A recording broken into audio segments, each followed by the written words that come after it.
하이킥. 여기를 봐도 윤석열, 저기를 봐도 윤석열. 검찰총장이 이렇게 뉴스의 중심에 오랜 동안 계속 서는 건 저도 또 여러분도 처음 보는 풍경 아닌가 싶습니다. 표창원의 뉴스 하이킥, 저는 표창원입니다.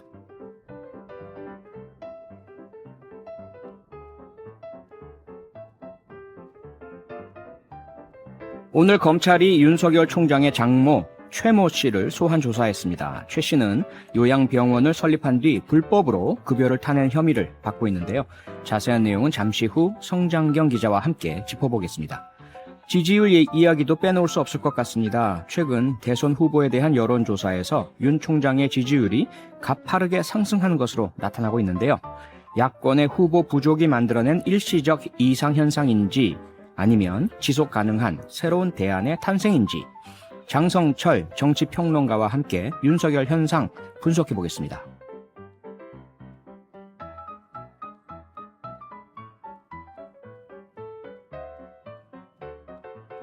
여러분은 어떻게 생각하시는지도 많이 보내주세요. 짧은 건 50원, 긴 건 100원이 추가되는 문자번호 샵 8001번 혹은 무료인 스마트 라디오 미니로 받습니다. 소개되는 분들에겐 선물도 드립니다. 자, 그럼 바로 성장경의 타임라인으로 갑니다.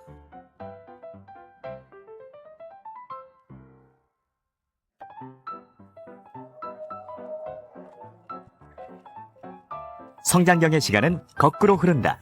뉴스 타임라인.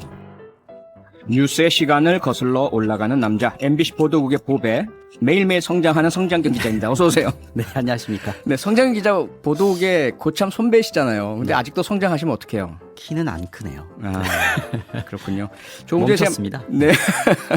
좀 전에 제가 말씀드렸는데, 그 춘향전의 사랑가도 아니고요. 이리 보아도 윤석열, 저리 보아도 윤석열. 그렇죠. 검찰총장 윤석열, 그 장모 최모 씨, 오늘 검찰이 소환 조사했네요. 네, 이것도 역시 윤석열 총장의 가족 관련한 수사 중에 한 줄기인데요. 예. 서울중앙지검이 오늘 오전에 장모 최모 씨 불러서 조사를 했습니다. 요양병원 부정수급과 관련한 의혹을 조사하기 위해서인데요. 어떤 일이 있었는지부터 좀 보면 네. 장모 최 씨가 지난 2012년 10월에 2억 원을 투자해서 동업자와 함께 의료재단을 설립했습니다. 그리고 공동이사장을 맡았고요. 이후에 2013년에 파주에 요양병원을 만들었습니다. 그런데 이 요양병원은 의료법상 의료기관이 아니라서 건강보험공단으로부터 요양급여를 받을 수 없는데 네. 2년 동안 22억여 원의 요양급여를 부정수급한 겁니다. 최 씨가 그 중간인 2014년 5월에 공동이사장직을 그만두긴 했습니다. 네. 하여간 그래서 수사가 시작이 됐는데 동업자는 사기와 의료법 위반 등으로 기소돼서 징역 2년 6개월에 집행유예 4년을 선고받았어요. 그런데 윤 총장의 장모 최 씨는 경찰 수사 과정에서 입건도 되지 않았습니다. 검찰이 아니라 경찰 수사 그렇습니다. 단계에서부터 네. 입건이 안 됐다 이 말이죠. 네. 네. 최 씨가 이제 동업자 구모 씨로부터 병원 운영과 관련해서 최 씨는 민형사상 책임이 없다라는 내용의 책임 면제 각서를 받아서 경찰에 제출을 했기 때문인데요. 네. 돈만 투자했을 뿐이라는 거죠. 자기는 경영에는 관여하지 않았다라는 거죠. 그런데 최근 각서에 서명이 있는 이 동업자 구 씨가 이 각서는 위조된 거다. 내 서명도 내 글씨체가 아니라고 주장을 하면서 의혹이 다시 불거졌습니다. 그리고 최강욱 열린민주당 대표가 윤석열 총장이 이 장모 사건에 영향력 행사한 거 아니냐 이런 의혹을 제기하면서 중앙지검에 고발장을 제출을 했고 네. 지난달에 추미애 장관이 이 사건 총장 보고 없이 독립적으로 수사하라고 수사지휘권을 행사했지 않습니까? 네. 그중에 이 사건이 포함되어 있는 거고요. 오늘 소환 조사가 바로 이에 따른 겁니다. 검찰은 앞서 지난 4일에도 이 요양병원에서 행정원장으로 근무한 유모 씨를 불러서 최 씨가 병원 운영에 얼마나 관여했는지 조사를 했는데 이 유 씨가 최 씨의 또 다른 사위 그러니까 윤석열 총장의 동서입니다. 윤석열 총장은 이 사안에 대해서 전혀 몰랐고 관여한 바도 없다. 자신은 수사와 재판 당시에 관여할 수 있는 위치에 있지도 않았다고 계속 반박하고 있는 상황입니다. 네, 윤석열 총장을 둘러싼 수사 논란 어떻게 마무리될지 좀 지켜봐야 될 것 같습니다. 네. 그리고 내일부터 마스크를 써야 할 곳에서 제대로 안 쓰면 과태료 무는 건 이제 시작이 되죠. 네네. 지금도 다들 잘 쓰고 계실 텐데 혹시 주의할 점 있다면 어떤 것들인지 좀 짚어주시죠. 네, 한 달간의 계도 기간이 오늘로 끝나기 때문에 내일부터는 단속에 적발이 되면 과태료 10만 원이 부과가 됩니다. 예. 마스크 반드시 써야 하는 곳 다시 한번 좀 안내를 드리면요. 우선 실내에는 버스, 지하철, 택시 등 대중교통이 있고요.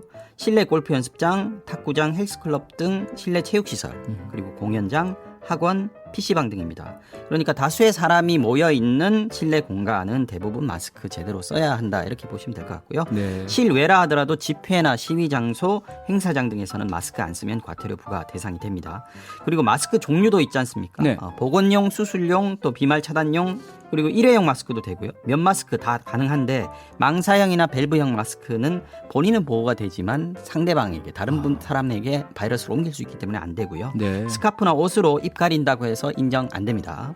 코는 그 내놓는 코스크, 네. 그리고 턱에 걸치고 있는 턱스크 당연히 안 됩니다. 예. 뭐 상당히 까다롭다고 생각하실 수도 있는데 예외로 인정되는 피치 못할 상황들도 있잖아요. 네, 지금 쉽게 생각할 수 있는 건 지금 프로야구 플레이오프 진행 중이지 않습니까? 그렇죠. 예. 마스크 쓰고 공 던지고 치고 할 수 없죠.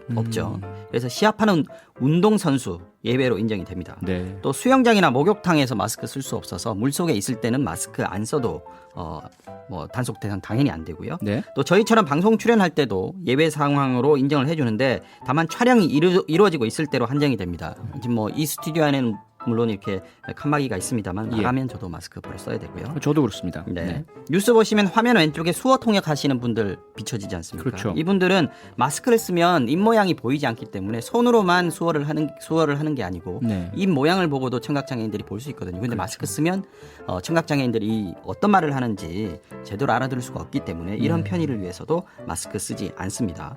이밖에 수술이나 치료하는 의사나 환자, 그리고 무대 공연을 하는 배우나 가수, 연주자가 무대 위에 있을 때, 또 결혼식장에서 신랑 신부는 예식 중에 마스크 안 써도 과태료 부과 대상에서 제외됩니다. 아, 이거 질문이 많이 들어왔었어요. 하객끈은 써야 됩니다. 예, 결혼하는데 신랑 신부 마스크 써야 되나요? 근데 안 써도 네, 되는군요. 신랑 신부는 그 결혼식 하는 도중에 아하. 안 써도 됩니다. 네. 사진도 찍어야 되고요. 평생 남는 건데. 그러니까요. 네, 그리고 이게 각 지자체가 단속의 주체인데요. 이게 처벌이 목적이라기보다는 어쨌든 안전이 목적 아니겠습니까? 그럼요. 따라서 단속되는 즉시 뭐 과태료 바로 딱지 뗀다 이렇게 보시기보다는 마스크를 쓰라고 지도를 한 뒤에 따르지 않거나 개선이 안 되면 부과하는 식으로 운영을 한다는 게 지금 각 지자체들의 입장입니다. 네. 그러니까 과태료 겁나서가 아니라 모두의 안전을 위해서 스스로 지금부터 더 신경 써서 마스크 제대로 착용해 주시면 되겠습니다. 네. 지금까지처럼 모든 분들이 마스크 쓰기 잘 동참해 주실 거라 저는 믿습니다. 네. 다음 소식 한번 볼까요? 택배 기사들 과로사 잇따르면서 뭐 뉴스아이킥에서도 여러 차례 좀 보도도 해드렸는데 맞습니다. 정부가 드디어 대책을 발표했네요. 어떤 내용이죠? 네, 올해만 정부 집계로 10명의 택배 노동자가 과로 등으로 숨졌는데요. 예. 택배업계에서 스스로 앞서 대책들을 내놓기도 했고 이 시간에 소개도 해드렸는데 그랬죠. 정부 차원의 조치가 필요한 상황이었죠. 네. 그래서 다소 늦은 감이 있지만 오늘 고용노동부와 국토교통부, 공정거래위원회 등 정부 부처들이 합동으로 택배기사의 과로 방지 대책을 내놨습니다. 네. 먼저 하루 최대 작업 시간을 정하도록 하겠다고 밝혔습니다. 대표적인 게 심야 배송 중단입니다. 낮에 일하는 택배 기사는 밤 10시 넘으면 심야 배송을 제한하도록 권고하고, 그러니까 밤 10시가 넘으면 자동으로 업무용 앱을 차단하고 그런 뒤에 고객들에게는 지송 배연에 양해를 구하는 문자 지연 메시지를 배송? 예. 그런 보내는 방안이 추진이 됩니다. 다 양해하시겠죠. 요즘 분위기가 많이 바뀌었죠. 그러니까요. 네. 예. 또 지연 배송을 이유로 부당한 처우를 받는 경우가 있거든요. 이거 네. 받지 않도록 표준 계약서 내년 상반기까지 마련하도록 했습니다. 과로의 대표적인 원인으로 지목되어 온 배송 전 분류 작업, 네. 노사 의견 수렴을 거쳐서 역시 표준 계약서에 명확한 내용 적시하도록 할 예정입니다. 네. 정부는 또 각 택배사별로 노사 협의를 통해서 적정한 하루 최대 작업 시간 한도를 정하도록 하고요. 토요일 날 쉬는 토요 휴무제 도입을 유도해서 장기적으로는 주 5일제 근무 지금도 하고 있는 데들이 있습니다. 근데 네. 이게 정착될 수 있도록 확산될 수 있도록 하겠다 이렇게 밝혔습니다. 네. 또 하나 문제가 그때 네. 저희가 또 말씀드리고 보도드렸지만 숨지거나 다치신 택배 노동자분들 중에 산재 적용이 안 된다, 산재보험을 못 받는다 이런 사례들이 있었잖아요. 거의 대부분이었죠. 예, 이건 또 개선책도 포함이 됐나요? 네, 숨진 택배 노동자 대부분이 산재보험 적용을 못 받은 이유가 산재보험 적용 제외 신청을 했기 때문이었는데요. 예. 이 신청을 어쩔 수 없이 할 수밖에 없었거나 대리점 등에서 임의로 택배 기사가 직접 한 게 아니고 네네. 임의로 제출했다 이런 지적들이 나왔었거든요. 그래서 그랬죠. 앞으로는 산재보험 적용 제외 신청을 할 수 있는 사유를 제한합니다. 질병이나 부상, 임신 등 불가피한 경우로만 한정을 하고요. 적용 제외 신청서 역시 본인이 직접 제출하도록 법을 개정하겠다. 이게 정부의 방침입니다. 네. 이미 적용 제외를 신청한 택배 노동자들 많거든요. 한 네. 16,000명 정도 된다고 하는데 이분들에 대해서는 전수조사를 통해서 신청 과정에 문제가 없었는지 1대1로 조사를 하고요. 신청서가 또 진짜인지 이거 강요가 있었던 건 아닌지 이런 걸 가릴 방침입니다. 네. 그리고 개선해야 할 다른 불공정한 관행들도 있는데요. 택배 기사들의 배송 수수료가 낮은 원인으로 꼽히는 게 택배사들이 대형 화주들에게 주는 리베이트, 이른바 백마진 이 관행이 있었는데 이 백마진 관행을 정부가 조사해서 개선 방안 추진하기로 했고요. 대리점이 택배 기사에게 후임자 안 구하고 그만둘 경우에 위약금 물리도록 한다. 이게 네. 지난번에 한번 사례가 있었지 않습니까? 맞습니다. 예, 그런 예. 불공정 행위도 막는 방안 찾기로 했습니다. 택배 현장 문제의 가장 근본적인 원인으로 꼽히는 게 배송 가격이 지나치게 낮다는 거지 않습니까? 네. 이 건당 단가가 워낙 낮다 보니까 이것 떼고 저것 떼고 하면은 택배 기사에게 돌아오는 몫이 적고 그렇다 보면 건수를 늘리는 방법으로 그 수입을 네. 늘리는 수밖에 없고 그러다 보니까 장시간 노동에 내몰릴 수밖에 없는 이런 구조적인 문제가 있지 않습니까? 그렇죠. 이게 이제 조금씩 분위기가 만들어지고는 있습니다만 소비자들이 돈을 더 내야 하는 거기 때문에 사회적 논의가 이루어져야 하는 부분인데 정부가 곧바로 사회적 논의에 착수해서 내년 상반기 중에 이 가격 구조를 개선하는 방안 마련하겠다고 밝혔습니다. 네, 이 방안들 조기에 좀 마련돼서 시행됐으면 좋겠습니다. 네. 다른 소식 하나만 더 볼까요? 정말 이 충격적인 영상 때문에 많은 네. 분들이 분노하셨던 양진호. 기억하실지 모르겠습니다. 이 다 기억하시겠죠, 당연히. 네네. 갑질 폭행, 정말 막 직원을 꿇어 앉혀놓고 네. 막 뺨도 때리고요. 보도가 재작년에 나왔었거든요. 재작년이었는데 그런데 아직까지 좀 생생하지 않습니까? 예, 며칠 전 같아요. 네. 또 막 닭에게 활을 쏘고 이런 모습도 맞습니다. 있잖아요. 또 네. 칼 휘두르고. 네.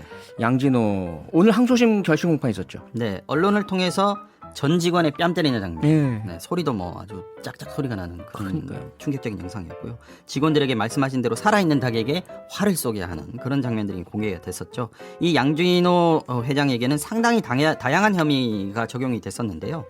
특수강간, 강요, 상습폭행, 마약류 관리법 위반 이게 대마였습니다. 네. 그리고 동물보호법 위반 아까 말씀드린 닭한테 가혹행위했던 거 그리고 총포화약법 위반도 있었습니다.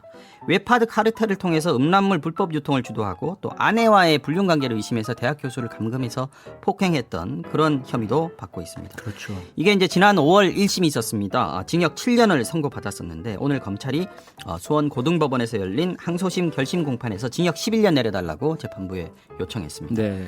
양 회장이 최후 진술을 했는데요.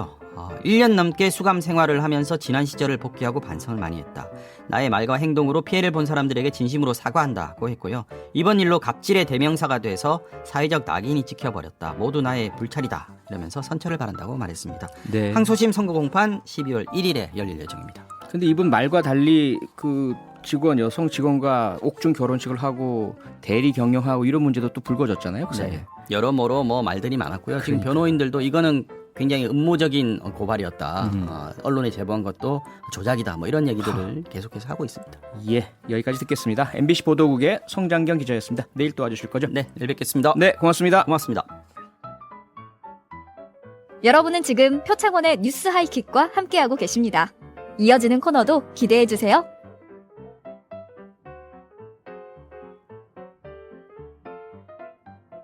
어디서도 볼 수 없었던 불꽃 튀는 정면 승부가 시작된다. 이정미 오신환의 선곡 진검 승부. 네, 오직 표창원의 뉴스 하이킥에서만 들을 수 있는 선곡 진검승부. 시사와 음악의 깜찍한 콜라보레이션이 매력인 코너입니다. 이 시간을 함께하는 승부사 두 분 소개하겠습니다. 오신환 전 국민의힘 의원, 이정미 전 정의당 의원. 어서 오세요. 네, 안녕하세요. 네, 안녕하세요. 네, 두 분 일주일간 잘 지내셨죠? 당연히. 네. 일주일이 후딱 지나가는 것 그렇죠. 같아요. 너무 예, 빨리 지나가죠. 예. 이정미 의원님은 지난주에 감기 걸리셔가지고 고생하셨는데. 네, 여기 방송 나왔다가 집에 가니까 싹 나왔더라고요. 그게 저의 선한 영향력입니다. 다시 기침이 나오려고 하고 있어요. 그러시면 안 되는데. 네, 지난주에 오신환 전 의원께서 3패 끝에 거의 뭐 4패 분위기였는데 완전히 9대1로 대승을 거두셨어요. 기사회생했습니다. 이게 소감. 뭐 네. 승리한다고 뭐 나오는 것도 아닌데 은근히 되게 신경 쓰이고요. 그렇죠. 역시 뭐 패배하는 것보다는 승리하는 게 좋더라고요. 그렇습니다. 뭐든지 이게 승부욕이란 게 있어서요. 이기는 게 저도 낫죠. 이게 한 2달 정도 지나니까 네. 이제는 주제가 딱 들어오면 네. 바로 노래가 툭툭 튀어나오는 와. 이제 거의 자동적으로 예. 노래가 생각나는 아. 그런 수준으로까지 가고 있습니다. 다음에 DJ 한번 하셔야 되겠어요, 진짜로. 자, 오늘 주제는요. 초대 공수처장 적임자는 누구인데요. 이 주제에 맞춰서 두 분이 어떤 선곡을 해오셨을지 기대가 큽니다. 오늘은 이정미 전 의원 미디의 선곡부터 들어보겠습니다. 음악 주세요. 아하, 예. 가수와 제목, 이유 말씀해 주세요. 피노키오의 사랑과 우정 사이. 우리 많이 듣던 노래인데. 네, 우리 젊었을 때 굉장히 좋아했던 맞습니다. 노래잖아요. 예. 공수처장 이제 후보 추천위원회도 구성됐고 또 후보자들도 추천이 돼서 거의 8분 응선까지 왔다고 생각이 듭니다. 네. 이제 이렇게까지 온 마당에 공수처장 결정이 빨리 돼서 하루빨리 출범이 돼야 될 텐데요. 완벽한 사랑이라는 것은 없는 것 같습니다. 아하. 내 마음에 100% 마음에 드는 사랑은 없다 할지라도 예.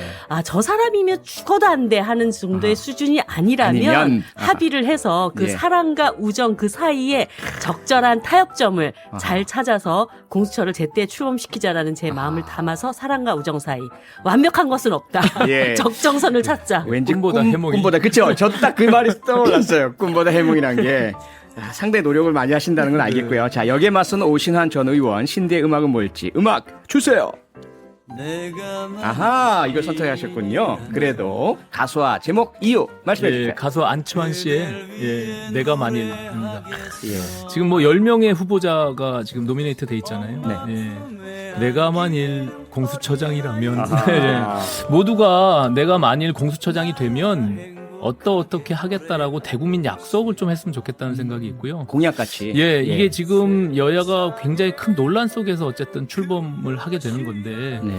뭐, 이후에도 얘기하겠지만, 추천위원회에서 7명 중에 6명이 찬성해야 되잖아요. 맞습니다. 그러니까 그 비토권을 행사를 2명만 하게 되면, 이게 공수처장 후보가 추천되지 않기 때문에, 굉장히 어렵사리 이제 공수처가 출범할 것으로 예측되는데, 네. 예, 모든 그 중립성과 공정성이라는 것이 가장 중요한 화두이기 때문에 그렇죠. 공수처장이 되면 나는 정말 이것만큼은 꼭 지켜서 하겠다라는 국민들께 대국민 선언을 했으면 좋겠다라는 의미에서 내가 만일 공수처장이라면 선정했습니다. 네. 자, 그럼 오신환 의원부터 한번 모범을 보여주실까요? 만약에 공수처장이 되신다면 가상이지만. 네. 이 법상으로도 지금 청와대 권력, 정치 권력과 독립시켜 놓은 측면이 있고요. 다만 지금 대통령의 인사권이 행사되기 때문에 네. 거기서 얼마만큼 자유롭게 공수처가 독립적으로 그리고 공정하게 운영될 수 있느냐 이것이 관건이라고 생각하거든요. 네. 그래서 공수처장의 의지가 저는 무엇보다도 중요하다. 자기가 임기가 3년이라는 것을 보장받고 있기 때문에 네. 어떠한 정치 권력에도 휘둘리지 말고 정말 공수처장으로서 그 소임을 완벽히 했으면 좋겠다라는 생각을 갖고요. 네. 제가 되면 반드시 그렇게 반드시 해야겠죠. 하겠다. 예. 자, 이정미 후보자님 공수처장이 되신다면. 저는 사실 오신환 의원님 예. 얘기를 들을 때마다 국민의힘이 저런 당론을 갖고 있다면 대한민국 정치가 힘들 일이 없겠구나. 지지율도 많이 올라가 있을 네, 테고. 이런 생각이 들거든요. 네. 그럼에도 불구하고 제가 공수처장이 된다면 예. 사실 많은 분들이 저것이 또 다른 무소불위의 권력이 되는 것은 아닌가 이런 걱정들을 한켠에서는 많이 하시는 것 같습니다. 그럴 때 그 권력을 가장 신중하게 쓰고 있다라는 것을 보여주는 그런 공수처장이 되고 싶습니다. 멋지네요. 예. 안타깝게도 두 분은 후보가 아닙니다. 근데 예, 청취자 여러분 잘 들으셨죠? 두 DJ의 선곡 중에 어떤 곡이 더 주제에 적합하다고 생각하시는지 지금 바로 이 두 분에 대한 인기 투표가 아닙니다. 분명히 이 곡에 대해서만 투표해 주시고요. 지금 바로 샵 8001번 혹은 MBC 미니로 문자 보내주시면 되는데 문자를 보내실 때는요. 짧은 건 50원, 긴 건 100원의 정보 이용료가 추가됩니다. 네, 벌써 문자들이 많이 들어오고 있습니다. 이지원님, 오늘 두 분 선곡 다 좋은데 감춰주셨어요. 영디에게 한 표 던질게요. 땡디. 과연 땡디가 신디였을지 미디였을지 잠시 기다려주시고요. 저희는 광고 듣고 본격 토론을 위해 돌아오겠습니다.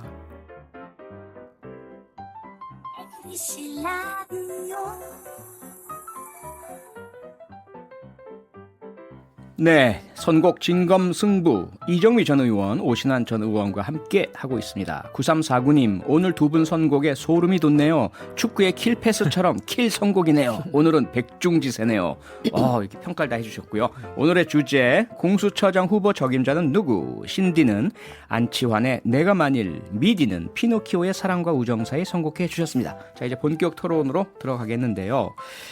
연말 국회 가장 뜨거운 감자 뭐니 해도 공수처가 아닐까 싶은데 추천위원회가 고심 끝에 11명의 공수처장 후보를 내놨고요. 그중에 한 분이 자진 사퇴를 벌써 했습니다. 그래서 10명이 됐고요. 그런데 추천한 사람들을 보니까 여당은 전원이 판사 출신이고요. 야당은 전원이 검사 출신입니다. 이 도대체가 참 어떻게 해석을 해야 될까요? 이정미 의원님. 네. 이렇게 네. 그 검사도 몇 명, 판사도 몇 명 서로 섞어가지고 이렇게 내시면 뭔가 서로 합리적인 토론이 될 텐데 예. 검사 대 판사 이런 식으로 완전히 또 극단적인 현상이 나타난 건 굉장히 안타깝다고 생각이 듭니다. 네. 한편에서는 이제 공수처와 같은 조직이 예. 수사 대상인 자가 수사의 주체가 된다는 것에 대한 견제를 확고히 하자라고 하는 취지가 있기 때문에 네. 전원 검사 출신으로 100% 그것도 다 특수부 출신들로 이제 국민의힘이 추천했다는 것도 네. 참 한편에서 답답한 일이고 예.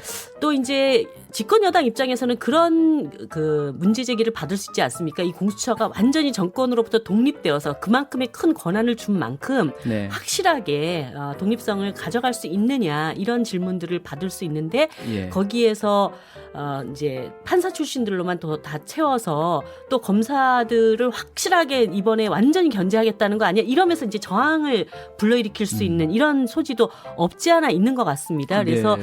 이런 부분들을 놓고 볼 때는 결국은 여야가 각자가 추천한 후보들 사이에서는 뭔가 이렇게 타협점을 찾아내기는 어려운 지경이 되지 그렇죠. 않았는가. 예. 네, 그렇다고 한다면 결국은 뭐 여야가 각각 추천하는 것도 의미가 있고 그 안에서 아까 얘기했던 제가 사랑과 우정 사이 네. 100% 마음에 안 들어도 좀 합의점을 찾아 나갈 수 있다면 좋을 텐데 그것이 아니라고 한다면 제3지대에서 뭐 제3지대에서. 대한변협과 이런 데서 추천한 분들. 후보들 속에서 결정을 할 수밖에 없지 않나 하는 그런 감이 들죠. 예, 오신환 의원님은요, 20대 국회에서 사법개혁 특위 검경개혁 소위 위원장이셨습니다. 그래서 네네. 본인이 물론 내신 법안이나 소신은 기소권 없는 공수처를 계속해서 말씀하셨고 공수처 자체에 대해서는 상당히 그 주장을 해오신 분이에요. 네. 근데 어쨌든 탄생한 공수처인데 공수처장 후보자에 대해서 이렇게 여야가 극단적으로 갈리는 거 슬프게 보실 것 같아요. 그러게요. 그게 네. 참 공교롭게도 어떻게 판사 검사를 이렇게 두 쪽을 내서 여야가 추천을 했는지 예. 좀 뭐 만감이 교차하고요. 또 일단은 천상 지금 10명의 후보자들 중에 6, 7명은 이미 언론에서 상대 여나 야에서 그것을 분명히 문제 제기할 수 있는 그런 사안들이 이미 언론에 많이 밝혀졌거든요. 그렇죠. 그런 측면에서 보면 아무래도 이제 변협이 추천을 한 사람들 중에서 선정되기가 쉽지 않을까 저는 이렇게 보고 네. 다만 이게 합리적이다라고 생각을 하면 이왕 출범하는 입장에서는 무조건적인 반대가 아니라 좀 잘 공정성을 담보할 수 있는 후보로 네. 선정이 되는 것이 마땅하다 이렇게 생각을 합니다. 예. 네. 그런 차원에서 하나 질문을 드리자면 지금 국민의힘에서 추천한 후보자 중에 한 분은 공수처를 괴물이라고 지칭을 하셨어요. 그러면서도 후보자로서의 이렇게 신청은 받아들이셨어요. 이거 어떻게 봐야 됩니까? 그 후보자 선정이 안 되겠죠, 당연히. 예. 뭐 여당이 그것을 받을 리가 없고, 네. 다만 뭐 이제 국민의힘 입장에서는 공수처 출범 자체를 반대했던 입장이기 때문에 그러한 상징성을 갖고 또 석동현 후보자가 스스로 이제 그런 어떤 이야기를 했잖아요. 이게 공수처 자체에 대한 반대 입장을 분명히 했기 때문에 예. 뭐 본인도 거기서 공수처장이 되겠다라는 의지를 갖고 했다기보다는 어쨌든 그 과정 속에서 그런 어떤 불합리성이나 이런 것들을 주장하고자 하는 것이 아닌가 이렇게 생각을 하고요. 네. 아까 말씀드린 대로 여야가 추천한 후보자들은 상당히 이제 되기는 쉽지 않을 것 같다라는 판단이 들고 예. 어쨌든 중립 지역에 있는 분들 중에 공정성을 담보할 수 있는 사람을 잘 선정했으면 좋겠다 이런 생각이 듭니다. 예, 이건 두 분이 같은 의견이신 것 같아요. 어차피 여야가 서로 추천한 후보자는 검사 판사라서가 아니라 서로가 믿지 못하기 때문에 정치적 중립에 대한 의문을 가지고 있어서 아마 안 될 것이고 제3자인 대한변협이라든지 법원행정처 추천 인사가 될 것 같은데 문제는 이정미 의원님 누구이든지 간에 국민의힘 추천 위원 두 분 중에 한 분이라도 반대하면 안 되는 거 아닙니까? 네. 그러니까 두 분 다 반대하면 안 되는 거 아닙니까? 네, 두 분. 그럴 경우에 사실 국민의힘 측에서는 지금 누구냐가 문제가 아니라 아예 공수처장 누구든지 안 돼. 이런 자세면 안 되지 않겠느냐. 어떻게 생각하세요? 너무 당연하죠. 그러니까 국민의힘이 처음에는 공수처를 반대했지만 결국은 후보 추천위원회 구성까지 왔고 후보자 추천까지 한 상태입니다. 그런데 그렇게 후보자 앞에다 내놓고 그 다음에는 이 사람도 안 돼, 저 사람도 안 돼. 그래서 계속 시간을 끌기 하는 건 네. 국민들 보기에는 정말 이렇게 바람직하지 못한 모습이라고 보여지고요. 예. 제가 그래서 한편에서는 그런 생각도 좀 드는 거예요. 그러니까 제3의 대한변협에서 추천한 후보들 중에서도 네. 그 합의가 되면 좋겠고 예를 들어서 그 이건희 변호사 경우에는 지난번 조국 사태 때 네. 법무부 장관 아내 문제로 인해서 이해 충돌이 될 수 있다라고 하는 해석을 내렸지 않습니까? 예. 그런 측면에서는 국민의힘에서 볼 때 약간 좀 받아들일 수 중립적이다라는 있는? 판단을 할 수가 있겠죠. 그런데 네. 또 이건 집권 여당 안에서 그분을 국민권익위원회에 또 임명을 했었고 네네. 또 5.18 그 특별위원회 위원장도 임명을 했기 때문에 예. 두 군데를 다 일정하게 만족시킬 수 있는 분이 있는 거예요. 네. 그럴 때는 굳이 내가 추천한 사람은 아니지만 나의 온전한 사랑은 아니지만 합의를 할 수 있지 여전히 않냐. 네, 사랑과 우정 사이로 네, 피노키오 이렇게 곡으로 볼 수 네. 있는데 또 한편에서는 끝까지 그 국민의힘이 아하. 그것도 안 돼 이러면은 제가 만약에 민주당이라면 네. 굉장히 좀 파격적인 선택을 할 수도 있다고 파격적인 봅니다. 선택. 국민의힘에서 추천한 분들 중에? 한 사람을 덥석 잡는 거죠. 아하. 그러니까 예를 들어 보니까 이제 김경수 변호사 전 예, 대구 지검장이었고 예. 그 중수부 출신이었던 예. 그분 경우에 지금 보니까는 김경수 도지사의 도지사의 변호를 변호인이었죠. 맡았던 예, 변호인이더라고요. 그러니까 예. 어떻게 보면은 완전한 국민의힘 사람이라고 보기 어려운 또 이 변호 과정도 있기 때문에 네. 국민의힘이 추천했지만 음흠. 우리가 한번 대승적으로 합의를 예. 해봅시다 예. 하고 민주당에서 오케이를 해주면 국민의힘이 아하. 물러설 때가 없어지잖아요. 물러설 때가 네, 없어질 그렇게 해서 것이다. 공수처를 묘수다. 아하. 만들어내는 거. 네. 그러니까 지금 이거를 자꾸 무슨 정치 공방으로 가가지고 네가 문제냐 내가 문제냐가 중요한 게 아니라 공수처를 진짜 할 생각이 있으면 네. 그 정도의 어떤 타협점을 아하. 만들어 갈 수도 있지 않나. 음. 우리가 이미 경험해보지 않았습니까? 예전에 민주당이 윤석열 총장 아니면 검찰개혁 안 된다고 그 난리를 쳐가지고 검찰총장 만들었는데 또 자기 입맛대로 안 될 때는 또 적폐구 예. 잘라야 될 사람이다. 이렇게 보는 것처럼 사실 이 사법 영역 안에서는 정치권이 판단할 수 없는 굉장히 복잡함들이 있다고 봅니다. 있죠. 법조 영역 내에서의 네. 네. 그런 점에서 저는 좀 민주당이 약간 더 꾀를 좀 내셨으면 아하. 공수처를 출범시키기 위한 꾀를 내셨으면 하는 예. 생각이 듭니다. 오신환 의원님, 네네. 만약에 이정미 의원님 말씀처럼 국민의힘이 어떠한 그 민주당 측의 노력에도 불구하고 계속 비토하게 된다면 그것이 결국 민심과 또 정의당이나 다른 야당들까지도 공수처법 개정에 참여할 수 있는 명분을 주게 되는 것. 그렇게 명분을 얻어서 민주당이 만약에 법 개정해버리고 그래서 비토권을 국민의힘이 없도록 만들어버린다면 국민의힘으로서는 상당히 모든 걸 다 잃는 상황이 되지 않을까요? 이게 목적 자체가 만약에 법 개정하게 만들기 위한 것이 아니라면 네. 저는 뭐 조금 지난한 과정이 있겠지만 결과적으로는 출범할 수밖에 없다 이렇게 보여지고요. 네. 뭐 정치적인 유불리 따져서 저렇게 밀어붙이는 민주당의 모습을 보이기 위해서 무조건 비토하다가 법 개정까지 만드는 것이 하나의 목표라면 네. 뭐 그런 방법 조금 구차하긴 하지만 그런 방법을 쓸 수도 있을 것 같긴 한데 예. 저는 그건 바람직한 방법은 아니다 이렇게 생각하고요. 그렇죠. 어쨌든 지금 여기까지 온 상황에서 지금 이정미 의원님 말씀처럼 양쪽이 합의를 도출해낼 수 있는 좀 합리적인 사람들 네. 그 중에서 찾아내는 것이 저는 마땅하다 이렇게 보고요. 예. 그분은 또 어떤 사명감을 갖고 또 충분히 이 중립적인 상태에서 공정한 수사를 이뤄낼 수 있도록 그런 의지들을 좀 표시해 주는 것이 좋지 않겠는가 이렇게 생각을 갖습니다. 자, 그러면 여기서요. 이 후보자로 올라오신 분들에 국한하지 말고요. 그냥 자유롭게 상상을 발휘하셔서 한 분, 야, 대한민국 지금 상황에서 공수처장 이 사람이면 제일 좋겠어. 한 분씩 추천을 좀 부탁드릴게요. 이정미 의원님부터. 사실 지금은 예. 추천돼 있는 사람들 속에서 네. 해답을 찾을 수밖에 없는 그런 상황인 것 같습니다. 예. 그래서 저는 국민의힘에게는 네. 뭐 이건희 변호사를 아하, 추천드리고 예. 민주당에게는 김경수 변호사를 추천드립니다. 오신환 의원님은요? 저는 딱 한 사람이 떠오르는 사람이 있었어요. 누굽니까? 예, 저는 금태섭 전 의원이 한번 아하. 좋지 않게 됐는데 뉴스 같은데요. 예. 공수처를 반대했지만 네. 어쨌든 뭐 본인이 맡은 바 소임을 또 흔들리지 않고 할 사람이 아닌가 이렇게 생각을 내일 해서 뉴스에 나올 텐데 예. 금태섭 국민의힘으로 가다 이런 식으로.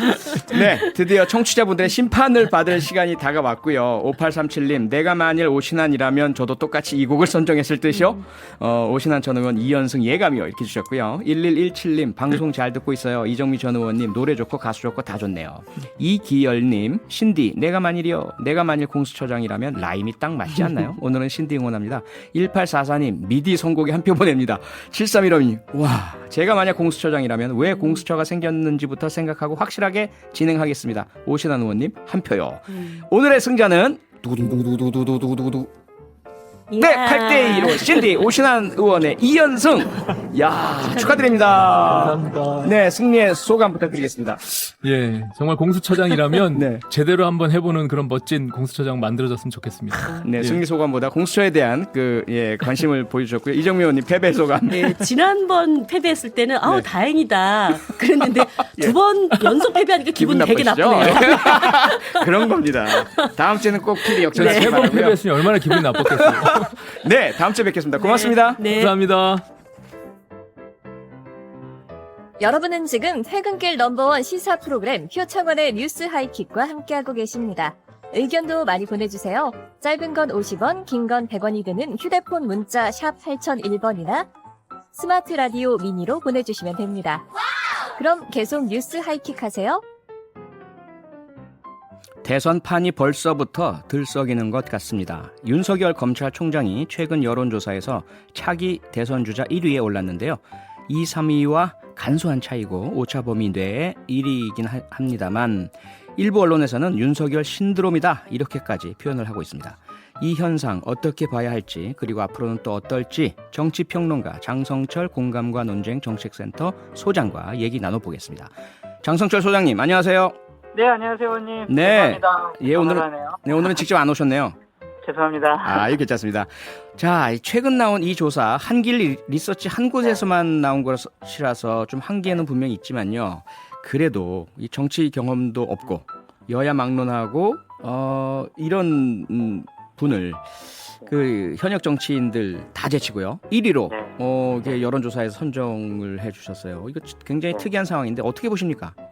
바람직스럽지도 않고 비정상적인 상황이죠. 네. 정치인도 아닌데 대선 여론조사에서 1등 나왔다는 것 자체가 정말 특이한 것 같습니다. 예. 결론적으로 보면은요, 야당을 지지하는 분들이 마음 들 곳을 찾았다.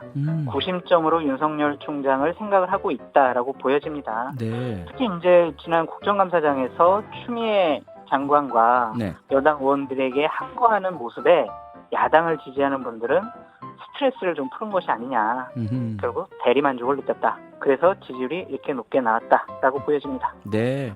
지금 많은 분이 문자 주시는데요. 8709님, 윤석열 총장의 지지율이 올라간 건 추미애 장관을 싫어하는 사람이 많아서인 것 같습니다. 저도 그러니까요. 이렇게 주셨고요. 3141님도 추미애 장관 공독이라고 봅니다.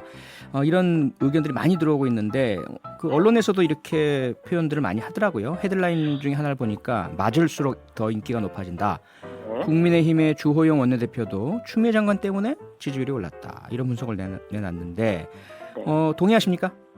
그렇죠. 추미애 장관 없었으면은 저렇게 지지율이 높게 나왔을까요? 추미애 장관이 윤석열 총장에 대해서 공격을 안 했으면 네. 국감장에서 윤석열 총장이 그렇게 함구하는 모습을 보이지 않았을 거예요. 그래서 제가 봤을 때는 1등 공신이다. 그래서 추미애 장관이 윤석열 검찰총장의 네. 정무특보가 아니냐 그런 판단도 듭니다. 정무특보요. 네. 자, 앞서도 말씀드렸지만 여론조사 한 곳에서만 나온 것이고 또 여론조사 자체도 뭐 미국 대선에서도 많이 문제가 제기가 됐지만 네, 그 네. 한계가 분명히 있습니다. 그렇죠? 네. 네.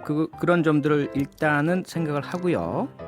그럼에도 불구하고 이번 조사 결과에서 참 흥미로웠던 게 이게 세대별로 뭐 지역별로 참 이렇게 분류해서 보잖아요. 네. 그런데 윤석열 총장이 20대 그리고 무당층에서 지지도가 아주 높게 나왔다. 이건 어떻게 해석하십니까? 그러니까 20대는 각종 그동안 여론조사를 보면은요, 약간 더 보수 우파화가 됐어요. 이미? 보수를 지지하는 분들이 좀 더 많더라고요. 아하. 그래서 그러한 효과가 나타난 것 같고요. 네. 무당층에서 지지도가 높게 나온 것은 윤석열 총장이 보수 우파뿐만이 아니라 중도층으로 외연을 확장할 가능성이 높다라는 생각이 들고, 예. 결국에는 이렇게 무당층에서 지지도가 높은 것은 지지율이 앞으로 더 높아질 가능성이 높다라고 아하. 보여집니다. 네. 저는 이제 눈덩이 효과라고 표현하고 싶은데요. 예. 하나의 조그마한 눈덩이가 언덕 밑으로 지금 내려오고 있는 거예요. 그래서 굴러갈수록 계속 이제 눈덩이가 커지는 거죠. 저는 지금 그런 단계에 들어갔다라고 보여지는데, 예. 제가 이번 여론조사 결과에서 봤던 흥미로운 지점은 다른 데 있습니다. 뭐죠? 뭐냐면은요. 네. 기본적으로 이번 여론조사를 전국을 8개 권역으로 나눠서 조사를 했는데, 네. 윤석열 총장의 지지율이 충청에서 국민의힘 지지율보다 7군데 권역에서 더 높았어요. 그러니까 대구, 경북 한 군데만 빼놓고는 네. 전국 7군데 권역에서 더 높은 것은 국민의힘이 정말 이 부분은 심각하게 생각을 해야 되면서도 예. 다행이다라고 생각을 해야 될 거예요. 다행이다? 우리 당 지지율보다 우리가 더 외연 확장할 수 있는 부분이 더 많구나라고 좀 위안을 삼아도 될 부분이다라고 생각이 듭니다. 그 말씀은 윤석열 총장을 포섭하고 영입을 하면 이란 전제인가요? 저는요, 윤석열 총장이 사는 길은 네. 국민의힘으로 직접 들어가서 정치를 예. 시작한다면 그것은 죽는 길이라고 생각이 들어요. 아하. 그러니까 예를 들면은 지난번 프랑스의 마크롱과 네. 미국의 트럼프가 대통령 될 때에 그때 예를 따라라라고 말씀드리고 싶어요. 예. 외부에서 정당에 가입하지 않고 있으면서 국민적인 지지를 받고 네. 그 힘을 통해서 어떤 특정한 정당을 흡수하는 거예요. 아. 그렇게 해야지, 만약 국민의힘에 들어가서 예. 경선을 통해서 대선 후보가 되겠다? 음. 이러면은요, 지금까지 지지했던 뭐 중도층이라든지 기타 정당 지지하는 분들도 등을 돌릴 가능성이 높습니다. 다 떨어져 나간다. 네, 외곽에서 예. 국민의힘을 접수하는 그런 방식을 취해야 된다라고 말씀드립니다. 그러니까 지금 그 장성철 소장께서 윤석열 총장의 정무 특보가 지금 되신 것 같은 말씀이시네요. 제가 참모라면 그렇게 얘기를 하겠어요. 네. 자, 앞서서 말씀 주실 때, 이 조사 결과에 대한 분석을, 야권 지지자들이 드디어 기대고 의지할 대상을 찾았다. 이렇게 말씀 주셨어요. 그 다음에, 그렇죠. 이미 눈덩이 효과가 일어나고 있다. 계속해서 커질 것이다. 그 말씀은 일시적이지 않다라는 거 아닙니까? 그리고 뭐 신기루거나, 순간적인 현상이 아니다라고 보고 계신 거 아니에요? 네, 저는 앞으로 윤석열, 이재명, 이낙연 이 삼각구도가 한동안은 계속될 것 같아요. 최소한 윤석열 총장이 검찰총장직에 있는 한 이 네. 구도는 계속 유지할 것 같아요. 예. 왜냐하면 야당에 국민들이 지지할 만한 후보가 없어요. 없어서. 만약에 대안이 있으면 당연히 그걸로 넘어가겠지만 네. 대안이 없는 상황에서 윤석열 총장이 음. 이 정권과 맞서는 모습을 보이는 순간 네. 그러한 모습을 계속 보인다면 네. 야권을 지지하고 정권이 바뀌어야 된다고 생각하는 분들이 더욱더 윤석열 총장에게 힘을 실어줄 가능성이 높다라고 보여집니다. 아, 네. 그래서 저는 아까 눈덩이 비유를 했는데요. 예. 의원님, 그 눈덩이가 눈사람이 돼야 되잖아요. 네. 혼자 힘으로는 눈사람이 되지 못해요. 못하죠. 불가능하죠. 누군가 있어야죠. 예. 네, 윤석열 총장이 반기문, 고건 전 후보들처럼 네. 그렇게 중도에 사퇴하지 않으려면 음흠. 남의 도움을 많이 받아야 되고 유능한 사람들을 주위에 둬야 된다. 예. 혼자 힘으로 하면은요, 네. 바위에 부딪혀가지고 산산조각 난다. 그렇게도 말씀드려요. 네. 자, 그 말씀은 지금 3자 구도 윤석열, 이낙연, 이재명 구도가 오래 가긴 갈 것인데 네. 그 구도가 예를 들어 윤석열 총장이 말씀해 주신 것 같은 조원이라든지 조력자 중간에 다른 도와주는 분들을 제대로 찾지 못할 경우에 나 안 해. 네. 난 한 번도 그런 생각 해본 적도 없어라고 출마를 안 하게 된다면 그러면 완전히 야권은 붕괴되는 거 아닙니까? 붕괴되겠죠. 근데 그렇지 않도록 관리를 잘하고 정치력을 발휘해야 되는 게 국민의힘에 있는 지도자들이 해야 될 일이라고 생각이 듭니다. 네. 그냥 무조건 윤석열 총장 너는 우리 당 사람이 아니고 야권 후보가 아니야. 예. 너는 그냥 지금 여당에서 대통령이 임명한 검찰총장이야. 넌 여당 사람이야. 네. 이렇게 배척할 필요도 없다고 생각을 해요. 근데 그 말씀을 계속 하고 계시잖아요. 김종인 대표도 위원장도 그러시고. 근데 그거는 다른 의미가 있어요. 예. 그거는 윤석열 총장을 보호하려는 의미가 있다고 생각이 듭니다. 지금은 네, 만약에 지금 그래 윤석열 총장 우리 국민의힘으로 와서 우리 당 후보로 출마해 경쟁해 이렇게 하는 순간 아하. 추미애 장관이 가만히 있겠습니까? 거봐, 너는 국민의힘과 내통을 해가지고 지금 정권을 향한 수사를 하는 정치 검찰이야. 너 빨리 그만둬. 네. 추미애 장관 공격할 거고 여당에서도 어마어마한 정치인 공격이 올 거기 때문에 아하. 약간의 거리두기를 통해서 야권의 대선 후보를 보호하려는 의미가 있다라고 네. 저는 분석을 해봤습니다. 그런데 한 가지 문제가 아무리 그래도 윤석열 총장은 박근혜 전 대통령, 이명박 전 대통령을 감옥 보낸 사람인데 그럼 거기에 대해서 극복하는 야권을 지지하는 분들이 극복을 해야죠. 아하. 윤석열 총장도 극복을 해야 될 문제고 네. 자, 언제까지 박근혜, 이명박 그러한 분들의 덫에 걸려서 정권을 계속 잃어버리고 선거에서 계속 지고 이렇게 네. 생각을 하면은요 네. 더 이상 미래가 없는 거죠. 극복해야 될 문제다. 네. 네. 뭐 여기까지 정리를 해야 될 것 같고요. 다음번에는 꼭 스튜디오에 오셔야 됩니다. 할 말 많았는데 죄송합니다. 네, 아닙니다. 다음에 꼭 모시고요. 오늘은 네. 여기까지 듣겠습니다. 7032님께서 장 소장님 분석이 정확한 것 같네요. 라고 주셨고 많은 분들이 지금 문자를 주고 계십니다. 앞으로도 많은 명확한 또 정확한 분석 부탁드리겠습니다. 네, 감사합니다. 고맙습니다. 장성철 네. 공감과 논쟁 정책센터 소장이었습니다.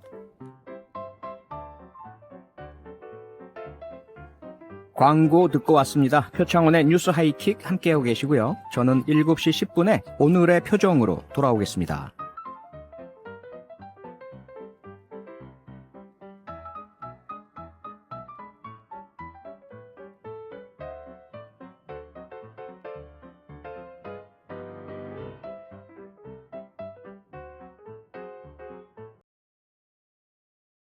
여동생은 평소처럼 다른 아이들을 달래서 잠들게 했습니다. 그녀는 우리 어머니처럼 매우 온화하고 온화하며 그녀의 미소는 나뭇가지 끝에 핀 목련꽃처럼 조용합니다. 내가 그녀 옆에 앉자 그녀는 내 등을 가볍게 두드려 주었다. 또는 어머니가 부르시던 동요를 쉽고 편안하게 내 귓가에 속삭여보자. 나는 울지 않으려고, 내 아내처럼 행동하지 않으려고 내 말을 계속해서 들어야 했습니다. 만족하면서도 조심스럽습니다. 아이들의 비명소리를 들을 필요가 없어서 만족스럽습니다. 내가 그들의 경비를 낮추고 그 기회에 도망갈까 봐 두려워서 조심스러웠다. 그래서 그녀는 부하에게 음식을 구걸하기 위해 나를 거리로 데려가도록 했고 그녀는 뒤를 따랐습니다. 이상한 징후가 나타나면 즉시 나를 데려올 것입니다. 이것은 모든 어린이가 겪어야 하는 시험이다. 다른 선택, 다른 결과. 다행히 저는 매우 순종적이어서 구타당하지 않았습니다. 오히려 보상으로 월급 가방과 막대 사탕을 받았습니다. 그녀는 이를 씹고 미소를 짓고 주먹을 꽉 쥐었습니다. 나는 그들 모두 앞에 섰다. 내가 어렸더라면, 내가 착한 여자였다면, 내가 이 신인처럼 착한 여자였다면 나에게 구타당하지 않았을 텐데. QNGOC를 보고 들어보세요. 눈을 크게 뜨고 얼굴이 혼란스러운 아이들이 너무 많습니다. 그들은 이유를 이해하지 못합니다. 나는 도망친 것이 아니라 툰양이 두려웠기 때문이다. 누구도 감히 묻지 못했습니다. 툰양도 궁금했습니다. 그녀는 내 머리를 문지르며 물었다. 왜 뛰지 않니? 나는 침착하게 대답했습니다. 아버지 때문에 이혼했습니다. 그들은 더 이상 당신이 필요하지 않습니다. 툰양의 손이 살짝 떨렸다. 그 당시 나는 너무 어려서 그 떨림의 의미를 이해하지 못했습니다. 그 당시 나는 들깨와 같았습니다. 그냥 식사를 해줄 사람이 필요해요. 전 세계가 미워하는 인신매매범이라 할지라도 그 사람이 누구인지는 중요하지 않습니다. 그때부터 나는 인생을 이해하지 못하는 아이들은 다른 사람들, 특히 마음,